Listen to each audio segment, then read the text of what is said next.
Okay, thank you. Hello, everyone. Thank you for joining our Chan class for Asia. All right. Last time, we talked about the last Wei Yang anecdote. Something about the sixth teeth and claws, something like that. And it was a long anecdote, so we didn't have a chance to talk that much, except for the anecdote. However, it stuck in my mind. I started by telling you that such a wonderful relationship that I observed existed before Master Wei Shan and Master Yang Shan.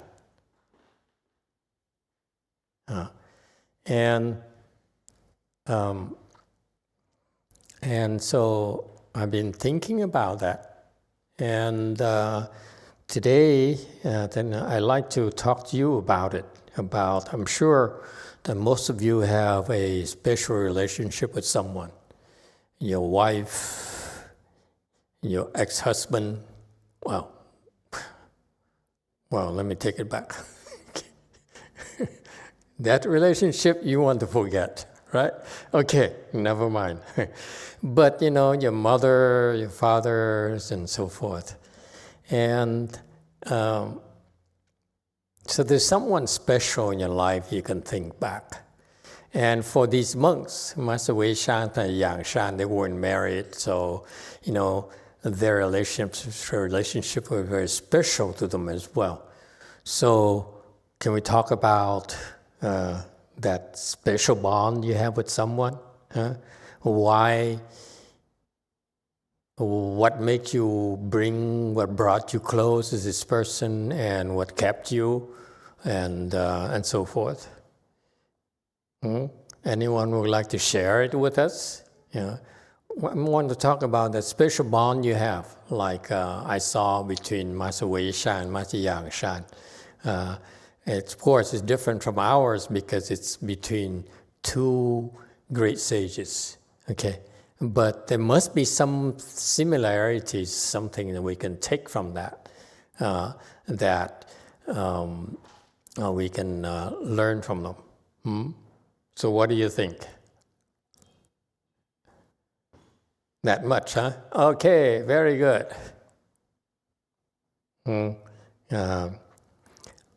What do you think? Why do you think that? First of all, do you agree with me that there's a very special relationship between these two Chan masters? Seems to be. Yes, go ahead, Korea.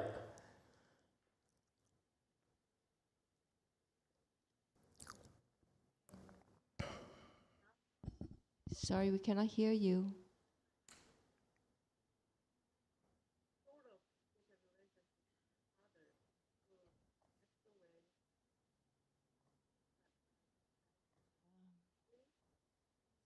Mina, we cannot hear you. Please unmute yourself.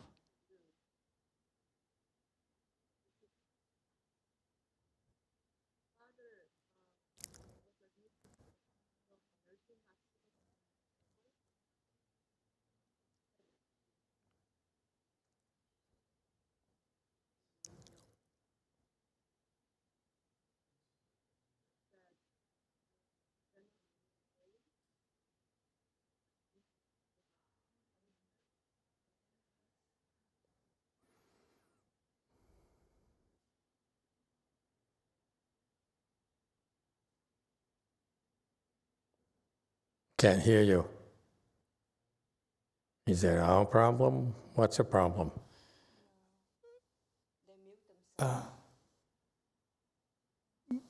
Mina and Mr. Park, please make sure to unmute yourself.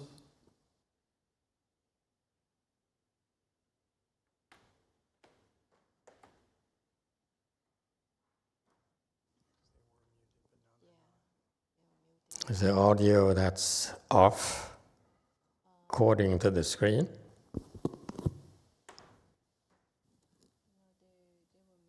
Still off? This here is our audio.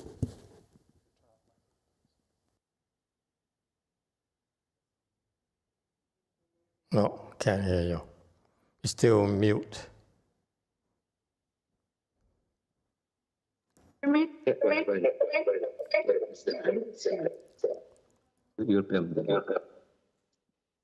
지금 나가고 있어. Can you hear me now? Yes, it's better. Thank you. Sorry about the problem. Is it your side or our side? I think it is my side. Okay. I want to talk about my father.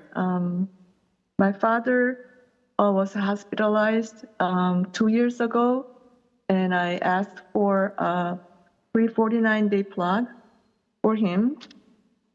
He passed away this past Tuesday, and I heard that Venerable Shinran informed about my father's death to you. Yes. Our condolences, by the way. Thank you so much, your kind condolence. I am deeply grateful for you to taking care of him and guiding him to the Pure Land. Without you, I would have been very much anxious and sad at the thought that my father might fall into the lower realms. Thank you very much, Master. And this is a question for you. I wonder if there is anything that I can do for him during the 49 days period. Okay. During the 49-day period, we are taking care of a lot of issues for you, okay, to help him go to the Pure Land. What you can do is to go to the Pure Land is a good thing. It's a great thing already.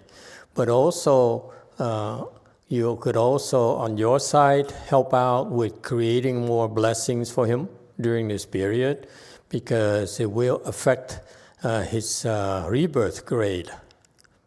Okay, for most of the Pure Land people, they only see it as going to the Pure Land. For us, so also going to the Pure Land at the highest possible grade. Okay, so that's why you could, during this period here, you could do things like cultivation or create blessings for him to improve his grade. Okay, so whatever you can do, because I know you all have very busy lives, so it's unreasonable to expect you to do that much. But whatever you can do is in the spirit of creating more blessings for him by cultivation and by doing things that will create blessings, and you transfer it to him. Okay, that would be very helpful. All right. Thank you. Thank you very much. I keep thinking about the things that I did wrong to my father. I wish I could have spent more time with him when he was healthy. But the regret is, without you, I would have been really, really sad and regretful about my father's death. But thank you so much, Master. I don't know how to express my thanks. Well, thank you for saying it. We appreciate your trust in us, that you believe that we're going to help him go to the Pure Land, and he's much better off going to the Pure Land than anything else. So, but thank you for your trust. Okay. Thank you so much, Master. Okay. All right. Anyone else?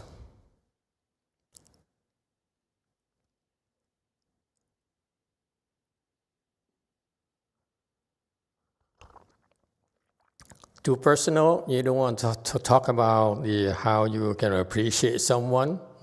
Your wife, your girlfriend, your daughter, your brother? No?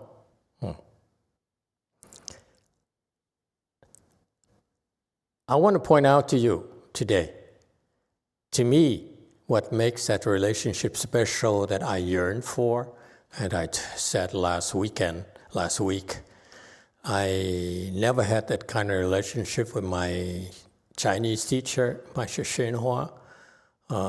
And I also have a Vietnamese master whose relationship, even though he did a lot for me as well, wasn't as close as with Master YongHua's. The bond is not as strong as Master YongHua's. Okay. But I never had this kind of relationship with a teacher, or someone I really admire, like Master YongHua. I came too late, and he was dying already. And maybe in a way, I lucked out in that when I stumbled upon him, and towards the end of his career, his disciples were doing everything possible to keep him in the world. And good thing I didn't do that, because that would only prolong more suffering for him. I would regret later myself. So I lucked out in that sense. But he's the one person I would love to have to get closer, have a chance to get closer and learn more from him. So I really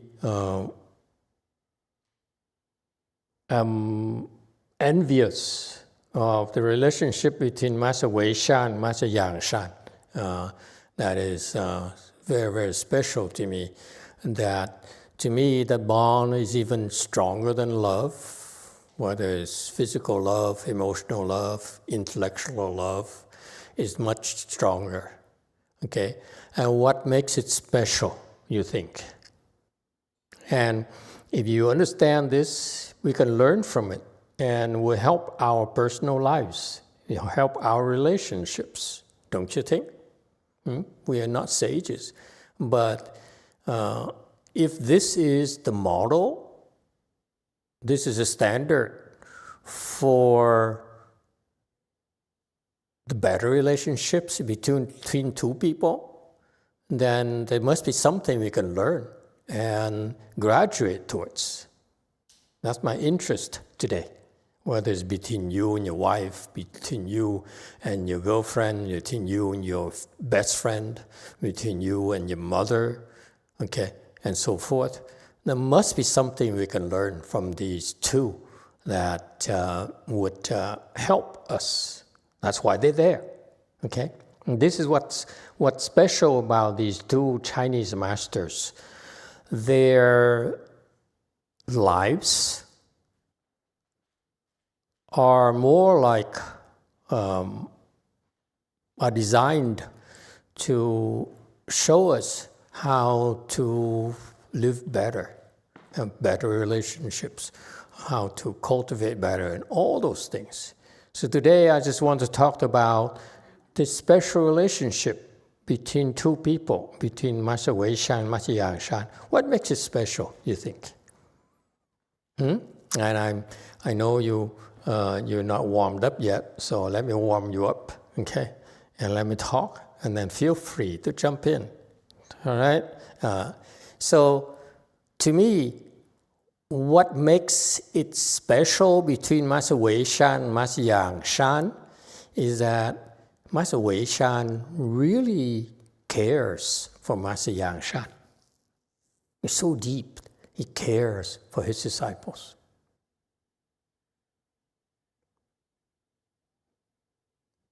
I think Master YongHua will be hard-pressed to find anyone else who cares more for him than his own masters.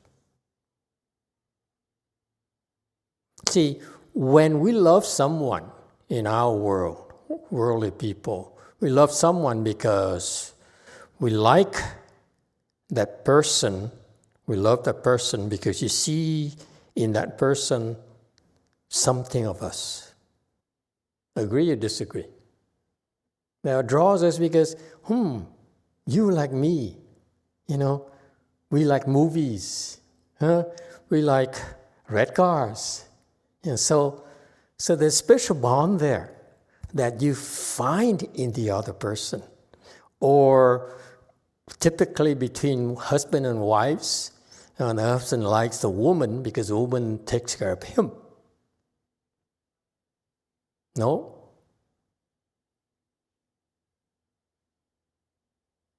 And men kind of like it. I like it, you take care of me, meaning you like me as much as I like myself. No?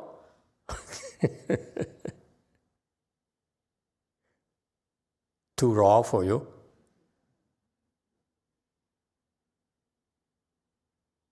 Okay. So, it's this caring there between Master Wei Shan and Master Yang Shan. He cared for Master Yang Shan, Master Wei Shan. I really care. It shows from the very first moment that Master Yang Shan, when he first came to Wei Shan, and until he left, he cared for Master Yang Shan. And it's to the point where after Master Yang Shan left, went out on his own, okay, and swam among the sharks. He still came back. He says, because of all these people, he's the only one who really cares for me. That is a special bond, don't you think?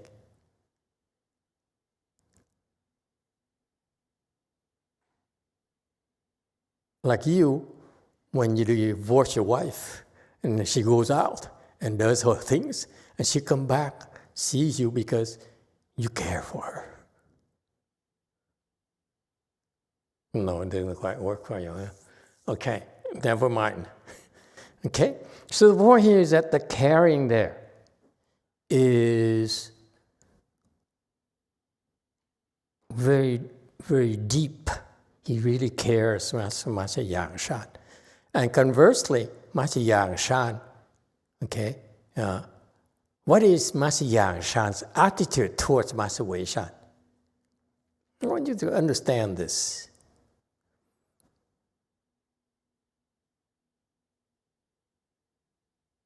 One side, he cares deeply for his disciples. One person cared deeply. What about the other person? What do you think?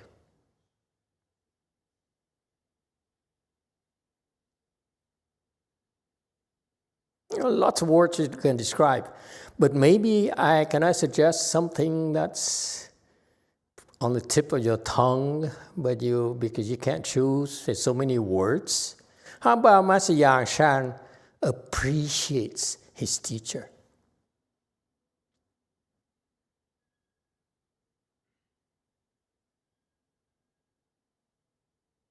Are we talking about real benefits here? I care for you because, or appreciate you because it's beneficial to me. I care for you because it's beneficial to me. No, it's from the heart, folks. This is an act of wisdom. I care for you. You may not get it. You may not understand why, but I care for you. Okay? And the other side, he says, I really appreciate it because you, God, you're the one who turned me into this. You're the one who taught me how to do Chan. Okay? And you're the one who trained me. So I appreciate it.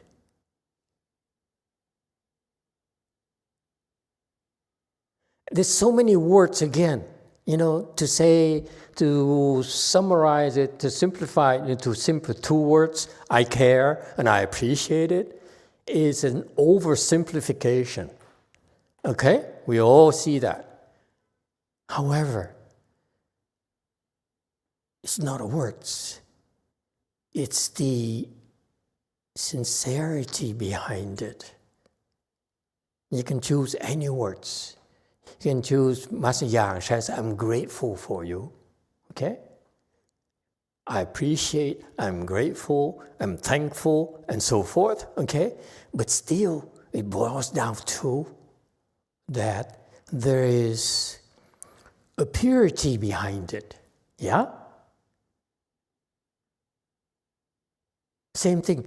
When Master Wei Shan says, I care for you, you I see something special in you.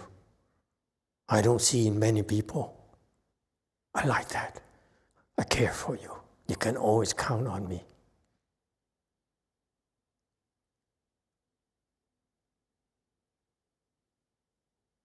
That's why I want you to learn from a relationship. Because it transcends boundaries of calculations, of benefits and losses, gains and selfishness. Okay? Yes, ma'am, 6. Amitabha Master, quick comment about man's love based on my whole life experience. What I saw in man's love is it just takes a man somehow likes a woman and he will do everything and anything for her. That's my experience about marriage. It sounds bad. Your disciple, Master. My disciple? 如果 Thank you. Who Lugo? And then just want to share relationship. Who's Lugo? Your disciple. Spell it out. Who is it? The one that you call stupid. Which one is that? There's so many stupid ones I can think of. Surprise me. Surprise.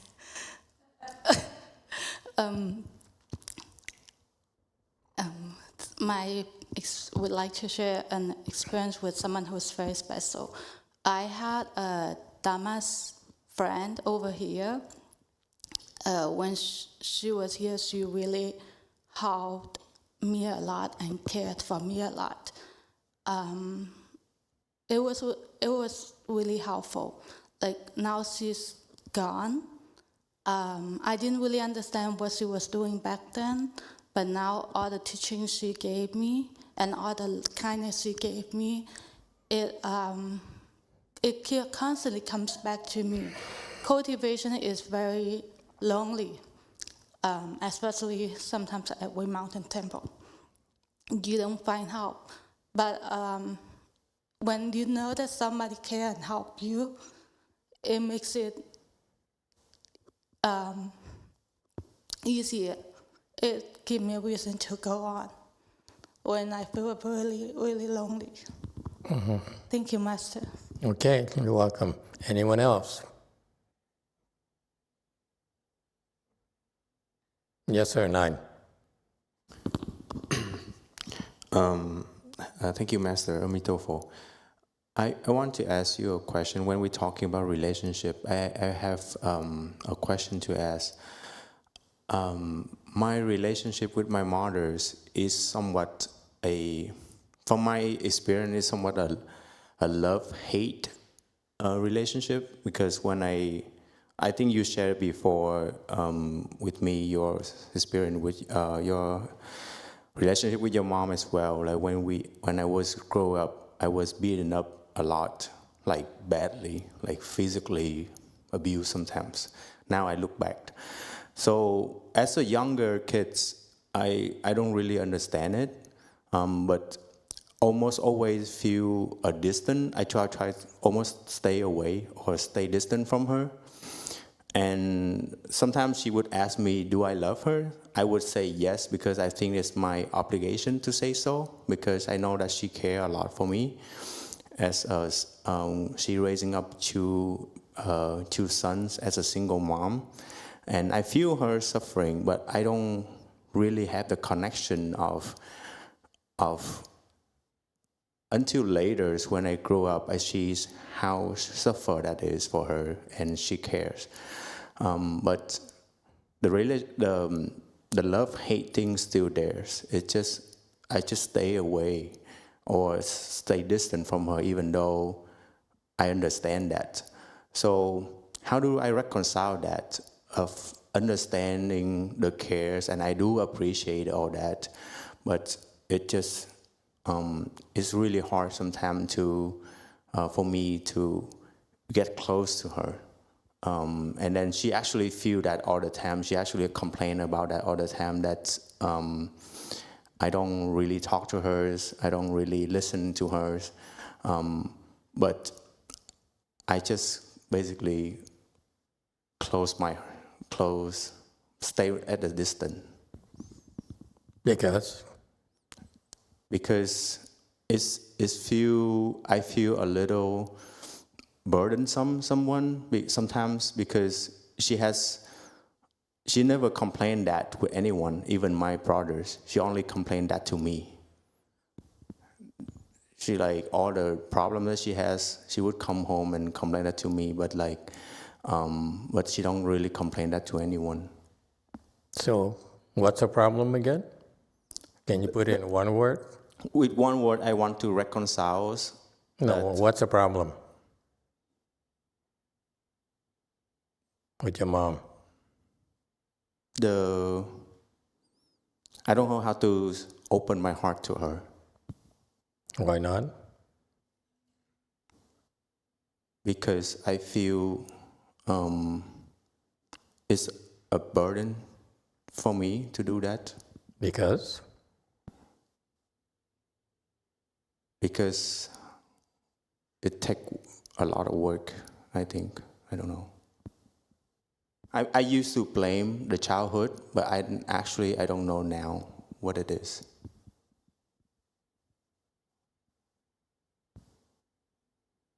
you can't let go of the hurt.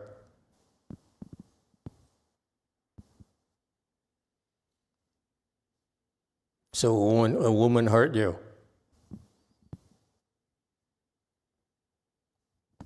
any other woman will hurt you, can you let go?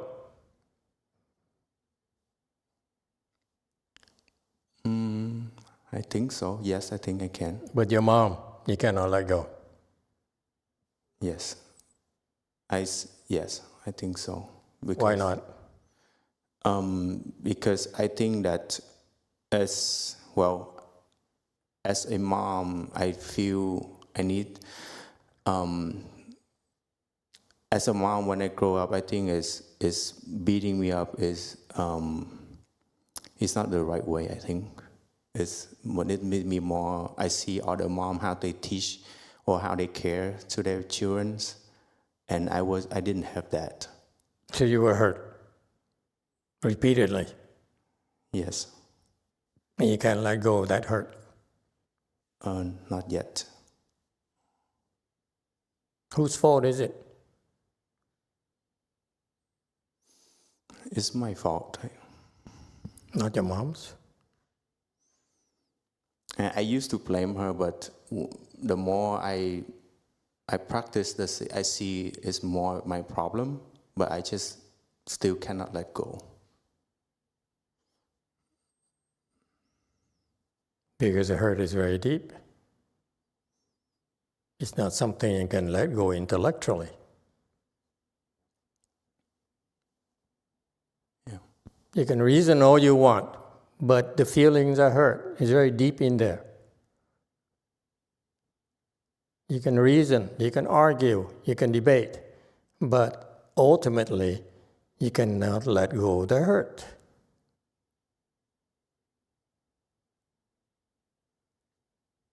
Because somehow you held your mom to higher standards than any other woman. Why is that?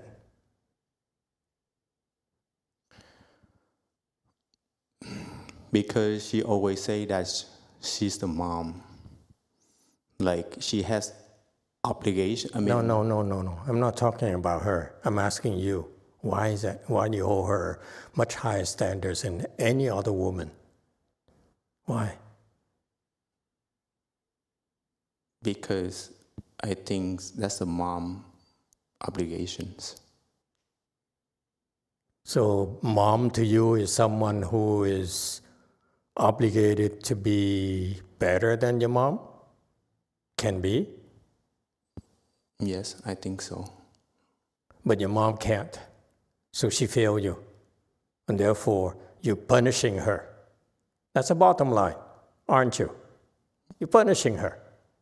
You keep on punishing her until you're satisfied that she's hurt enough. That's ultimately what you're trying to do. Thank you for pointing that out. I didn't think it that way. You're retaliating. He said, you hurt me all this time in the past. Oh, now I'm going to hurt you. And you know I'm hurting you.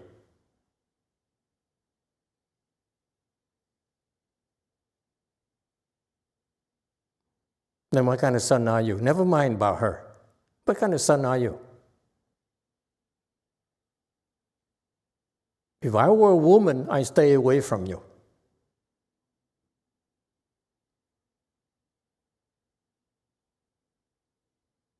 Because if someone hurt you, whether intentionally or unintentionally, you make them pay, won't you?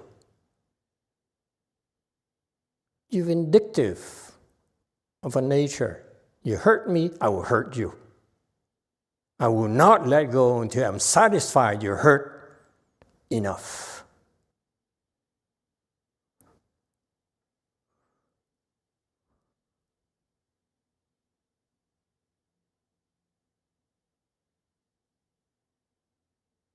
You should be ashamed of yourself.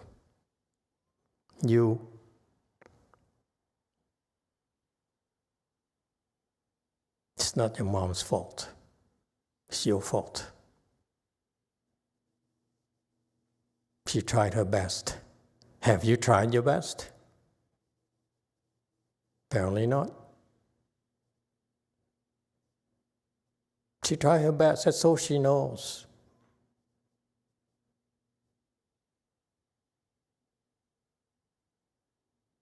We all have limitations. Why can't you accept your own mother's limitations? You should be better than that, you tell her. But she says, that's all I have. I gave you everything I have, including my anger, including my stupidity. I gave it all to you. I didn't hold back. Now you're punishing me for my stupidity, for my lack of wisdom, for my weaknesses. Maybe I deserve it. But I hope your master looks at you and tells you, you should be ashamed of yourself. You're such a vindictive person that if someone hurt you, you never forgive that person. You're weak. You're a weak man who allows himself to be hurt. Real men, when they get hurt, they recover like a boxer. You hit me, I fall to the floor, I get up, I pick myself up, I keep going. I don't lie on the floor and say, hey, why did you hit me? Why did you hurt me? It's a game of life. People will hurt you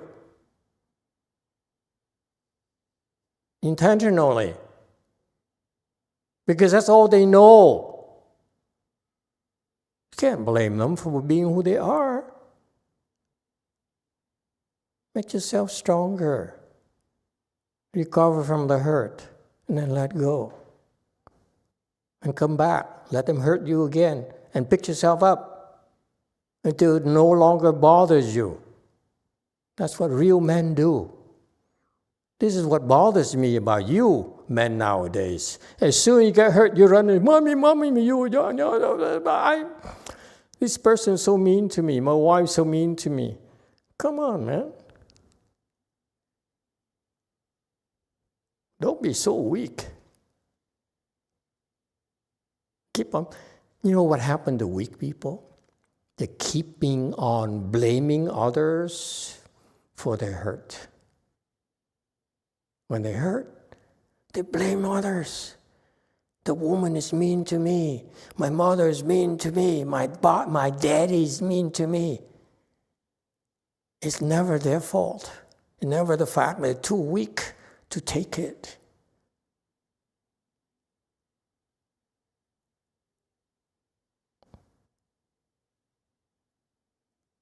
That's why I see in men nowadays, look at men as being weak, because if they don't get what they want, they whine, they cry, they throw tantrums, they expect the woman to yield for them. Are you listening?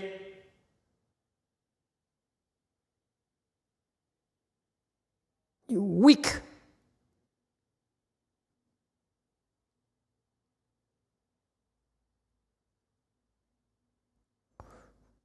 Now you don't know why I like women more than I like men, because most men are weak. They get hurt so easily. And then I can't take this. I don't have to take this. You don't treat me right. And our cultures are such that it's okay for us to abuse women, but never to allow women to abuse us. Give me a break.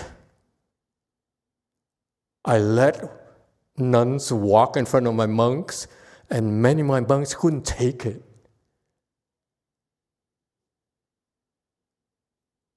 They can't wait for me to be gone, and then they say, we're not going to walk behind you anymore. There's no such rules in the Buddha's teachings.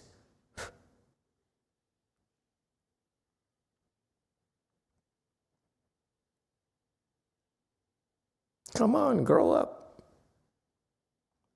Let women hurt you more often. Thank you, Master. Pick yourself up. Be like a man. I don't know what you see in him, woman. Go home, slap him a few times every day.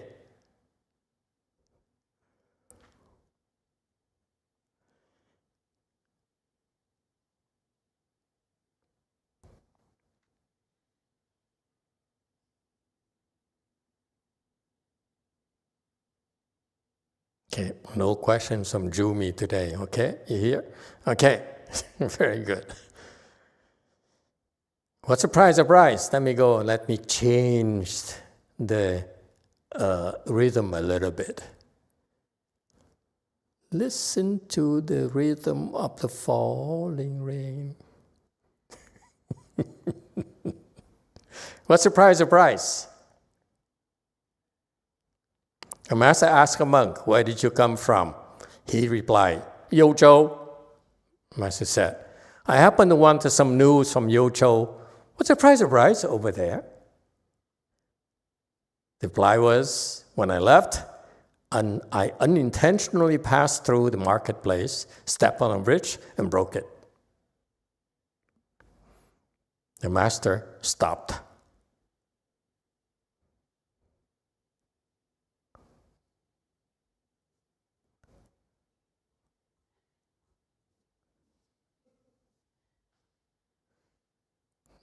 Get it? Me neither. Why some things are just so hard to understand? If there's a fight, I can grab it. It's like he asked for rice. This guy says, I tapped on a bridge and broke it. There's a Chan teaching here somewhere? Huh? Isn't that amazing? Huh? Amazing that in the Chan world, it's nonsensical. That's why it's called Chan. Okay? Since I chose this one because I don't get it either, there's not a whole lot of time left, so we can't, you have no discussion. I don't feel bad cutting it short today. Okay, where'd you come from? Okay, so the master looked at this visitor here, a visiting monk. Usually the case where monks want to cultivate, again, this is very, very important tradition from China that I don't think that it's done anymore. Okay, it's nowadays I notice monks and nuns go to a place because they're looking for a place to stay, to eat, instead of more so and cultivate. I know a lot of Vietnamese monks, and I know that they would look for a place because they choose an old monk like me so that I'm about to croak, and then they can inherit the way place. Huh? All right. So it's always schemes there for people, for monks and nuns to come in. And but in China, they have this beautiful tradition of monks and nuns seeking out good knowing advisors' instruction. Okay, and it's their responsibilities for these so-called renowned Chan masters to meet and talk to people, okay, who came for instructions. All right. I also personally, I also have a few cases where actually some people came and wanted to see me, and luckily for me, my disciples refused. I would not let those people come and see me. And it turns out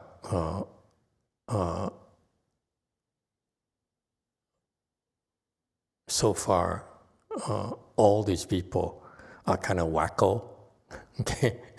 They're up to something, okay? And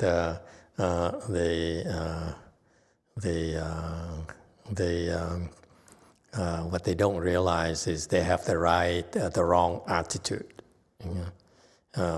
What's the wrong attitude? Number one, they look down upon my nuns. And my nuns are pretty high level. So you look down upon the nuns, and the way they talk to them tells me that they have no kung fu, no wisdom whatsoever. So that's why it's a waste of my time to see these people. Okay, don't assume that these people are allowed to see Master Yang Shan, Master Wei Shan back then either. Okay, there's there is Shang Zuo, there is Li Yi Shou, there's so forth. There are people who are assistants to the masters who would screen them out. Okay? So it's not a free pass for everyone. You don't get to see a master because you don't get to dump your garbage that easily. Okay? So anyway, so for this monk here, to be able to come and see Master Yang Shan, he's something else, okay? Or in some special cases, these monks, he allows to see them for whatever reason, but typically these monks who get to talk to Master Yang Shan, Master Wei Shan, are special individuals, if you will, all right? So the master saw this monk and looked at him and said, "Where are you from? Where do you come from?" And the monk said, "Youre." Okay, you see this very direct. Where are you from? Youre. Okay, Chan spirit, direct. Okay, no beating around the bush. Okay, yeah, I came from very far. It's a lot further than, and so forth. Master says, I was just thinking of Yojo. And what's the price of rice over there? Okay. And the monk replied, when I left, I was walking, I didn't realize it, but I walked through the marketplace. Step on a bridge, I broke it.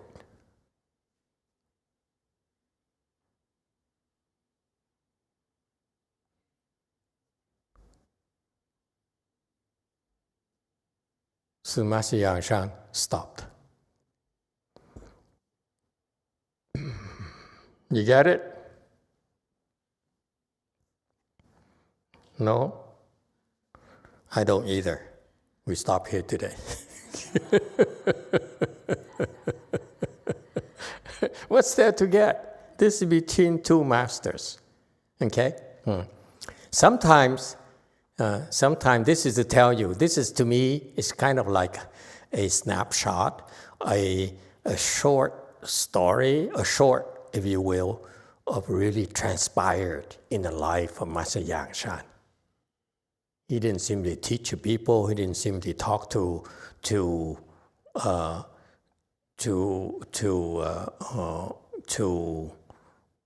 the kind of students that need to be taught. This guy here actually came, okay, he heard Master Yang Shan, and he said, well, you know, I'm supposed to look for a good no advisor, okay? And so as per the Chinese Chan tradition, which we hope will continue here in the US, okay? Because that tradition there is pure Mahayana. Okay? Wherever you are, in Korea, in Vietnam, in China, wherever, if you practice Chan, you have to be of the mindset, look for a good no advisor. Okay? And of course, don't get me wrong, initially, if you're a trainee, you need some time before you're allowed to look for a good no advisor. If, on the other hand, you're the kind of person who keeps on hopping around and say, I'm looking for this good no advisor and the next good knowing advisor and so forth, like a layman pang, that's a lot of nonsense. Okay? But eventually, you, once you have two cases, either you are getting nowhere with the current good no advisor, you're making no progress at all after years of hard work, okay? Or you become enlightened and you realize that, again, you're not making progress, then so that's when you have to start looking. All right? So anyway, so the good no advisor, looking for a good no advisor is the standard practice for Chan. Whether it's in China, whether it's in Korea, in Vietnam, in China, or so forth, it should be a standard practice. All right. Eventually, once more of you will start spreading this, I want you I hope that you will take it seriously, to encourage people to look for a good advisor. All right. And so this Master Yang Shan met this guy, and the guy came and looked at him. I would tell you that Master Yang Shan, this is just my personal interpretation. There's no basis for that, okay, except just my personal guess. Master Yang Shan looked at him and said, these people, Master Yang Shan said, Wei Shan, there's no doubt in my mind that they look at you, they know where you are. Okay?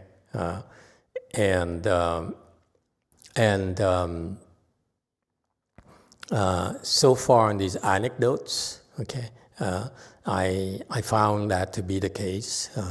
So Master Yang Shan took a look at this monk here, no name. Notice that. Okay? Unknown monk.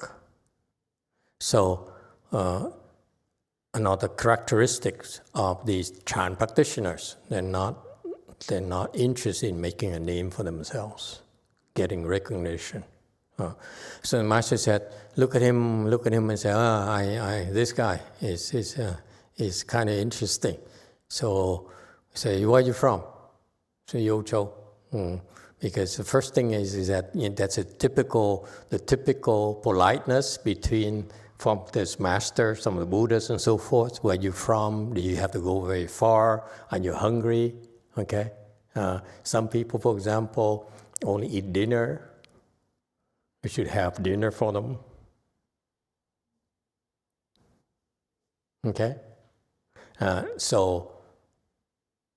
don't judge them because they eat dinner and we don't.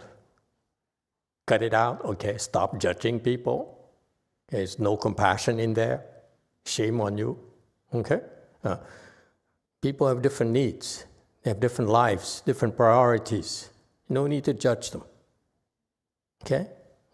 So this Master Yang Shan look at him and say, interesting guy, where are you from? But politely, where did you come from? And it says, Ocho. Okay? And so didn't say, I came from Ocho. Ocho. Okay?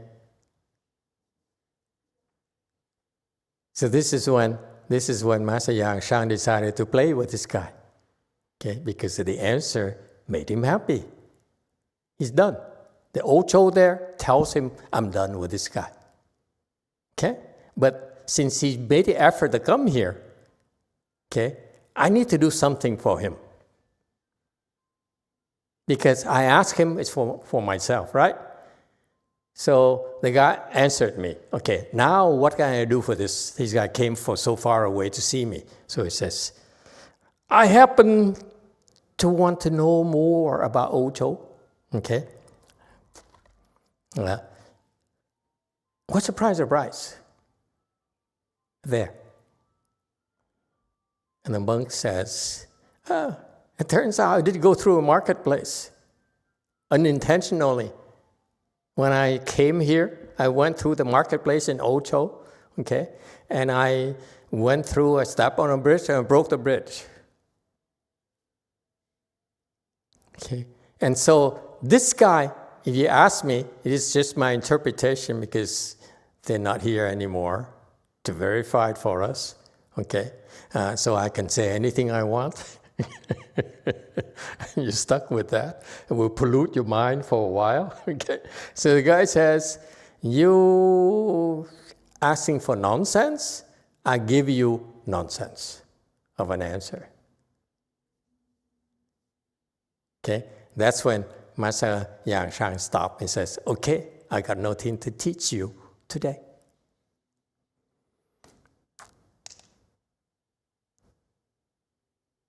So that's called teaching without teaching.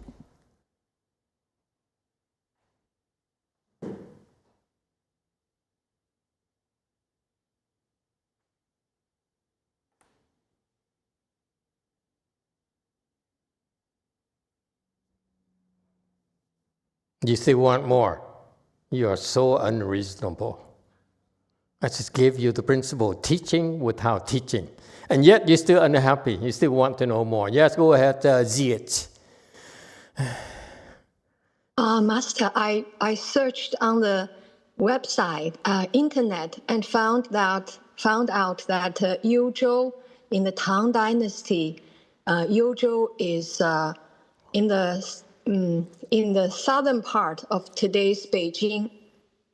So it's very far away from where Master YongHua is. That's the first All right. fact. And the second fact is that it's actually in northern China, and there aren't many rivers. I would assume that there aren't many rivers in Yuzhou at that time.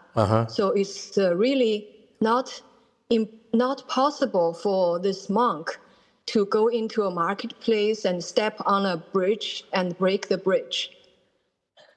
That's my assumption. Thank you. Very good. Okay? Listen, the question is nonsense. I wanted to know about the price of rice in Ocho. Okay? It's a nonsense question. Of course, you know, he doesn't care about the price of rice. Why should he care about the price of rice? So the answer is also nonsense. I did go to the marketplace, by the way, so he's playing with him, he's playing along. I did go to a marketplace. I didn't want to, I didn't plan to, I did go to a marketplace. But you know what? I broke a bridge, did you realize it? Also nonsense. Yes, Jane. Thank you, Master. Yuzhou, it does have a river. Usually, the old cities, it's always by one river or maybe the junction of 2 or 3 rivers. Last week, you were telling us the price of gold. So I see a Chan master as the price of rice. That's very reasonable.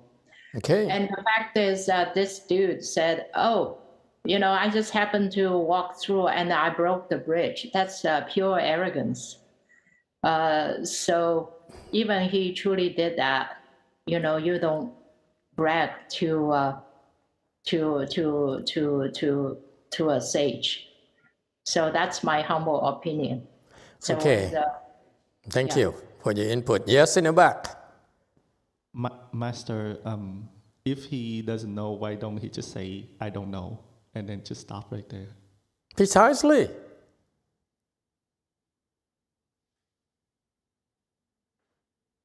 He could have said anything. He would have said nothing. He could have said, I don't know. Or you could have said, the price of rice hasn't changed since last week.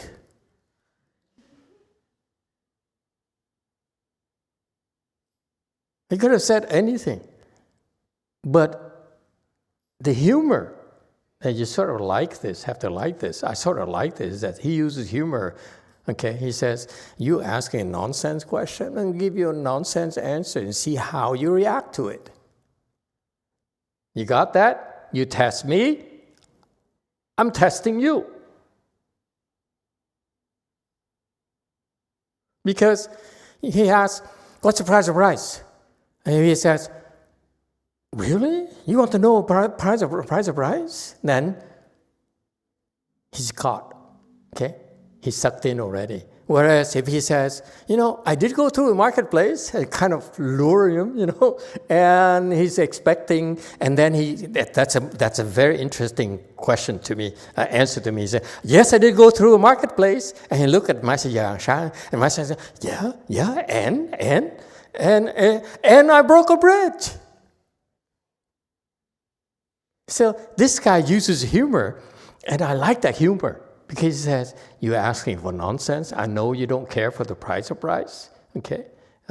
Because some author might say, really? You really want to know the price of rice? What kind of rice? What kind of rice are you looking for? Is it the glutinous rice or regular rice? Is it brown rice or white rice? Okay? There's so many different types of varieties and so forth. Then he got sucked into the nonsense. Right?